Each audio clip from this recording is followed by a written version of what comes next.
Salut chers résilients, j'espère que vous allez bien. Après cette petite séance de sport, je voudrais partager avec vous un danger, un fléau qui mine notre société. Voici une dame qui est en train de couler le business d'un entrepreneur local. Une dame qui est en train de mettre un entrepreneur à terre. Et je suis sûre que quand je vais vous expliquer la situation, vous allez vous reconnaître ou reconnaître des personnes dans votre entourage. Parce que ces personnes-là, il faut les dénoncer. Ces personnes-là, il faut les mettre de côté si elles sont dans votre business. Parce que votre business va couler. Des millions de francs CFA investis pour un résultat comme celui-là. Pour qu'une personne arrive et tue votre business comme ça avec des actions pareilles. Restez jusqu'à la fin de cette vidéo car vous aurez les stratégies que les personnes utilisent pour tuer votre business au quotidien afin que vous puissiez vous prémunir de cela. C'est très important.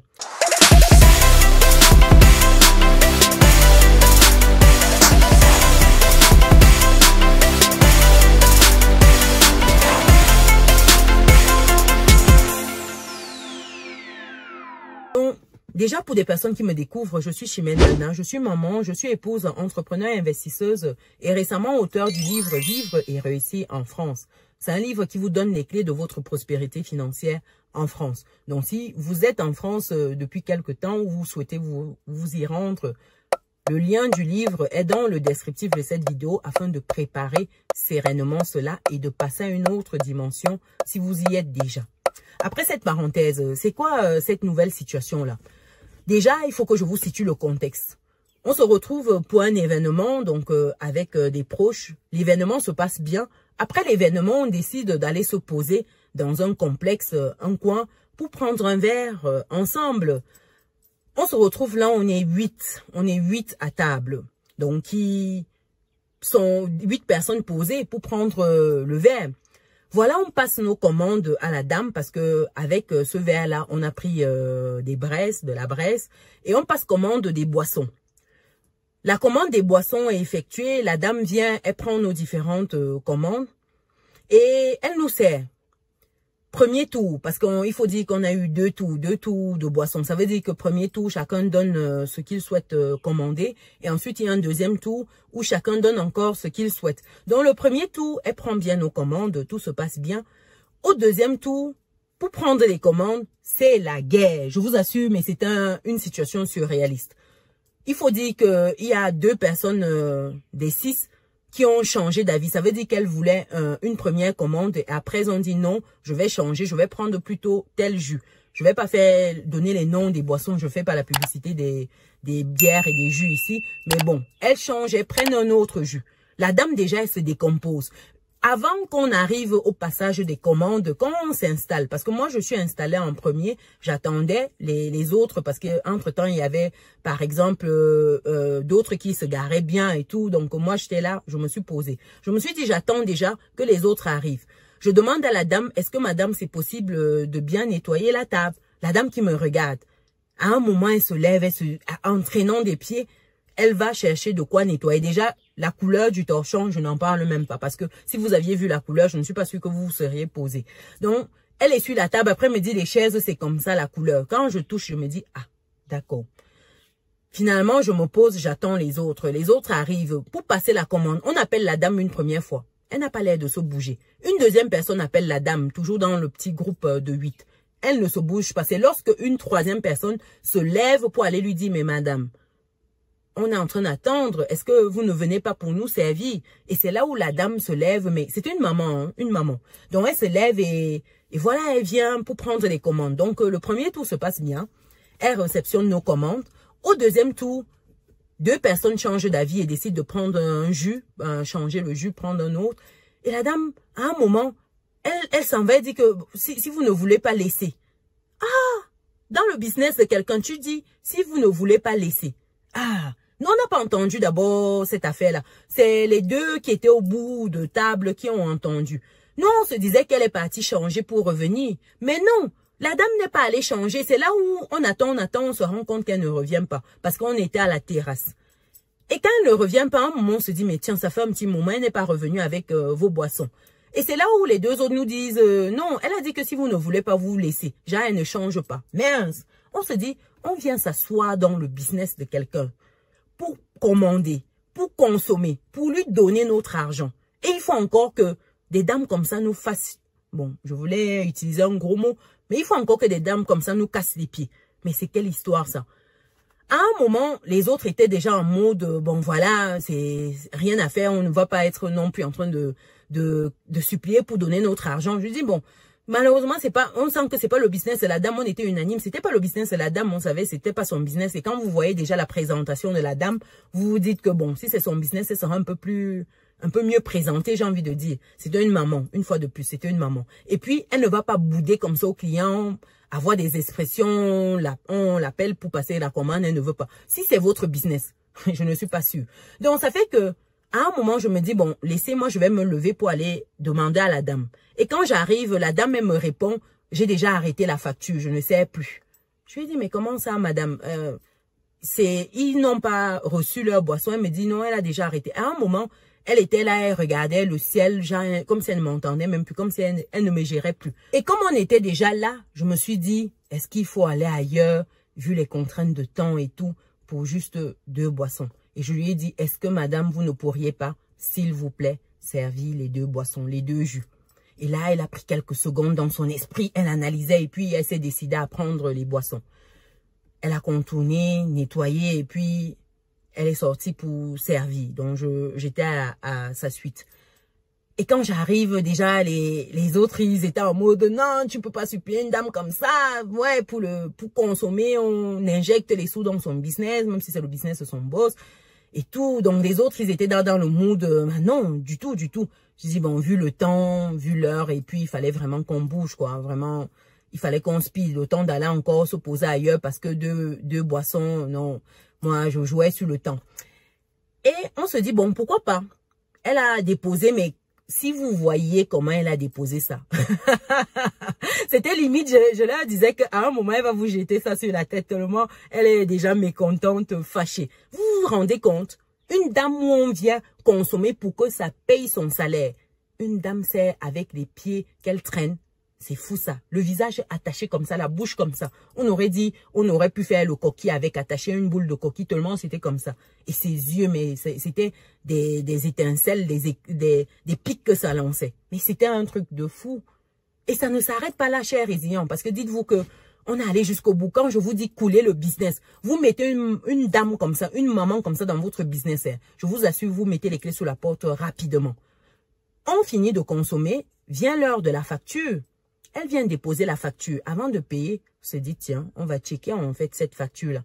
On check et devinez ce qui se passe, cher résident. Si vous avez pu deviner, ça veut dire que vous êtes déjà des experts du terre. Vous êtes des experts au pays. Parce que la dame a su facturer.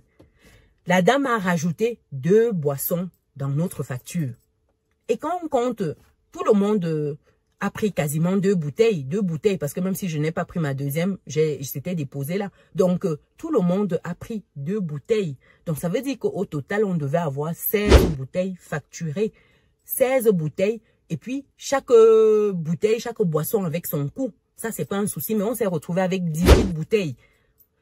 Et quand on constate, on se rend compte qu'il y a 2 boissons, 2 bières, les 2 qui prenaient, enfin, je vais pas donner le nom, mais on a mis ça 2 fois.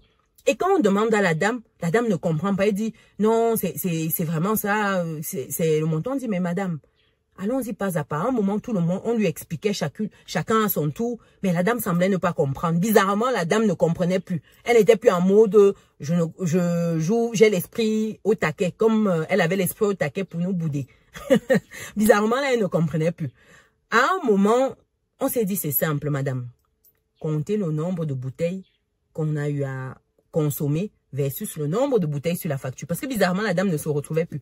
Quel que soit ce qu'on lui expliquait, elle ne se retrouvait plus. Elle compte après, elle se rend compte qu'effectivement, il y a 2 bouteilles de trop. Comme il y avait un de nous qui s'était levé donc pour aller fumer sa clope, donc ça faisait qu'il s'était levé avec sa bouteille pour aller fumer sa clope. Donc, du coup, il n'y avait qu'une de ces bouteilles dont elle s'appuyait dessus en disant qu'il faut que celui-là vienne d'abord se réasseoir avant qu'elle ne refasse le listing. Sachant que elle avait déjà reçu les sous, mais on calculait vraiment pour se rendre compte que la facture est effectivement ce qu'on a consommé.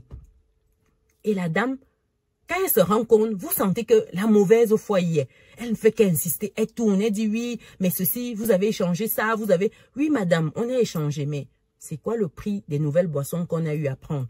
Voilà la ligne, voilà la ligne. Vous constatez bien qu'il y a 2 bouteilles en trop. Pourquoi ces 2 bouteilles-là? Elle tourne et finalement, elle a fini de faire son cinéma. Tout le monde était déjà exaspéré, vous vous rendez compte? Tout le monde était en mode, mais non, elle se fout de notre gueule, quoi. Franchement, la dame, jusqu'au bout, elle nous a mis hors de nous. À un moment, moi, ça me faisait tellement sourire, je me disais les réalités entrepreneuriales dans ce pays. Donc voilà, la dame qui avait déjà son taxi et puis peut-être l'argent du petit déjeuner de ses enfants qu'elle devait pointer avec nos 2 bouteilles en plus. À la fin, elle réalise, elle dit ok, elle peut ajuster la facture pour revenir. Encore ça, il fallait attendre. Ça dit que vous voyez un niveau de désinvolture. Imaginez une dame comme ça pour votre business, cher résilient. Imaginez, vous avez un business, vous prenez une dame comme ça.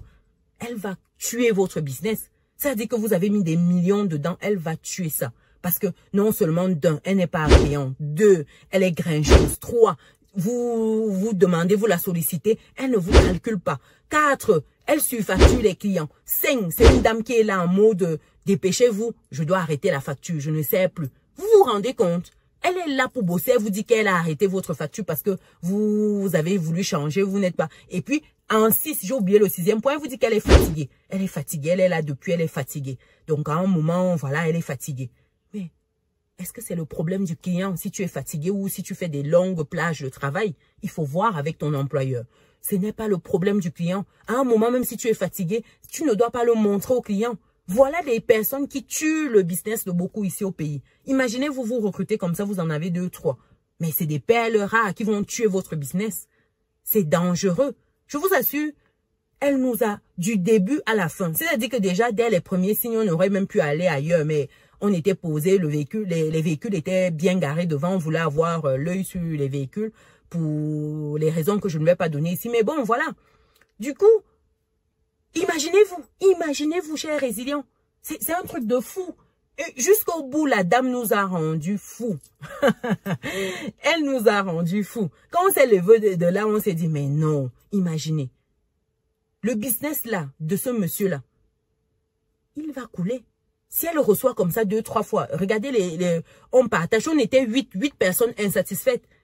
Est-ce que vous pensez que on aura envie de recommander d'aller se poser là-bas? Même si on sait très bien que ce n'est pas l'entrepreneur directement qui est remis en question ici, mais au travers de la salariée, c'est l'entrepreneur. Si 8 personnes partent insatisfaites, c'est 8 personnes qui vont diffuser que, ah oui, tel complexe, il ne faut pas aller se poser là-bas parce que les dames sont hyper désagréables. Les dames même vous volent. Oui, elles vous volent. Qu'est-ce que vous allez avoir comme publicité comme ça? C'est une mauvaise pub. C'est pas une bonne pub pour un business. Donc, ça fait que si vous avez des personnes comme ça, faites très attention. C'est pour cela que lors du recrutement, il faut recruter des personnes. Et puis, après le recrutement, il faut venir surveiller ce qui se passe effectivement. Il faut venir souvent checker.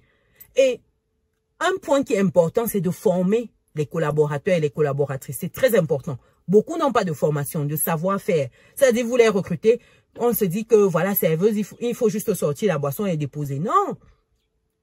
Il y a le savoir-faire, le savoir-vivre. C'est important de verrouiller ces points-là. Et c'est via des petites formations. Il faut former en permanence le personnel. Il ne faut pas les laisser comme ça et dire qu'elles sont censées avoir le bon sens, entre guillemets. Sincèrement, quand vous êtes en Afrique, hein, en tout cas le cas du Cameroun, le bon sens, ce n'est pas la chose la mieux partagée. Non, du tout.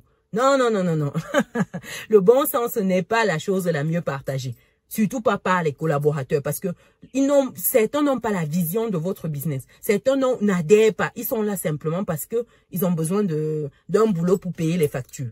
Regardez cette expérience. Et cette expérience, on l'a eu déjà dans d'autres situations. Je vous raconte celle-là parce que c'était juste waouh. Jusqu'au bout, la dame nous a fatigués. Mais je vous assure, elle nous a fatigués.